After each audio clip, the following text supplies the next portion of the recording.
Сайн байцгаана уу итгэлийн ахын төсөө. Та бүхэндээ эсний өдрийн гал халуун мэндийг хүргэе. Би та бүхэндээ чуулганыхаа талаарх мэдээллүүдийг хүргэхэд бэлэн болоод байна. Тэгвэл хамтдаа мэдээг эхлүүлцгээе. Хамтдаа мэдээг эхлүүлцгээе. Бидний эхний мэдээ маань өглөөний залбирлаар эхэлж байна. Чи ер нь өглөөг яаж өгцдөг вэ? Би хамгийн түрүүнд өглөө хосоод бурханд залбирдаг. Бурхантай хамт эхлүүлэхийг илүүд үздэг. Залбирал бол бурхантай харилцах амьд харилцаа. Бид залбирах үед дотоод хүн шинчлэгдэж бурхны үслийг таних эхэлдэг. Тийм дахин дүүс минь өөрсдийн биеийг бурханд тааламжтай амьд бүрэн зориулагдсан өргөл болгон барихыг бурхны өршөөл нэгүслэр би та нараас хүсэмжлэн гуйж.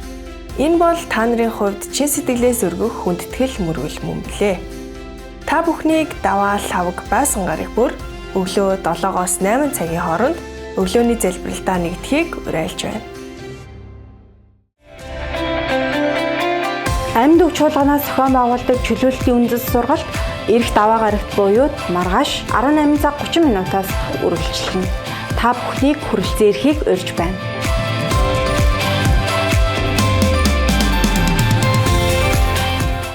Дөрвөн сарын 15-нд явагдах байсан Эдгэрлийн баяр хөөр хөтөлбөр 1-7 хоног хойшилж 4 сарын 22-ны лав гарагт хэвийн үргэлжлэх болно.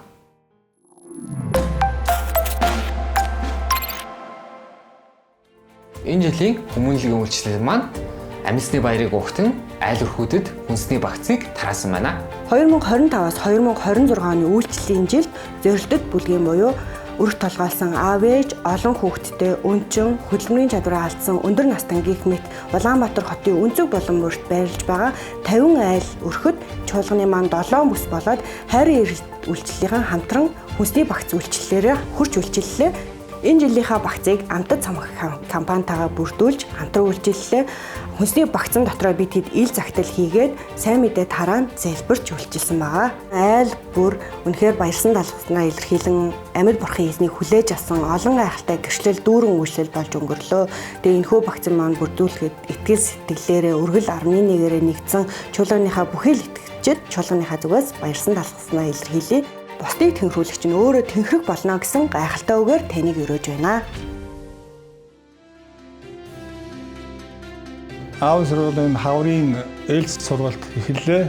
Хараахан энэ сургалтанд амжилт сууж чадаагүй аавуудыг дараагийн 5 дахь өдөр бас 18:30-аас ирэх боломжтой шүү гэж урьж байна. Та бүхэн энэ сургалтанд бас идэвхтэй амрагдаарай. Та бүхэн сайн сайхныг хүсье. Та бүхний дээр Бурхны ирэл дүүрэн байх болтугай.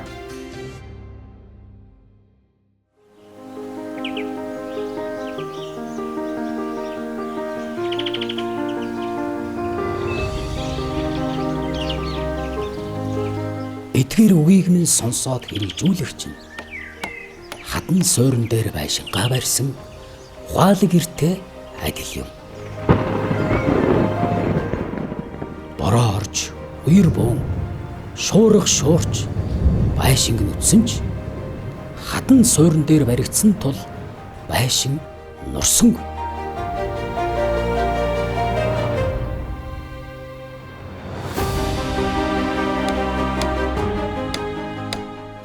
Харин эдгээр үгийг минь сонссон хэрнээ үл хэрэгжүүлэгч нь эсэн дээр байшингаа барьсан мунхаг эртээ адил юм.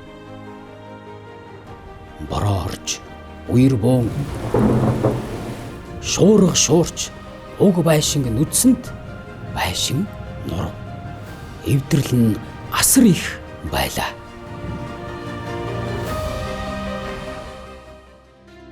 За ингээд энэ удаагийн маань амьд үгийн мэдээ энэ хүрээд өндөрлөж байна. Анхаарал хандуулсан та бүхэндээ баярлалаа. Хэрэв та манай чуулганд анх удаа шинээр ирсэн бол цуглаан дуусны дараа 1-р игнэнд хүрэлцэн ирж соноо. Бид танд чуулганыхаа талаарх товч мэдээллийг хүргэх болно. Ирэх 7 хоногийг нь эзэн бурхан элбгээр ивэх болтугай. Дараа 7 хоногийн мэдээгээр уулзсай. Түр баяртай.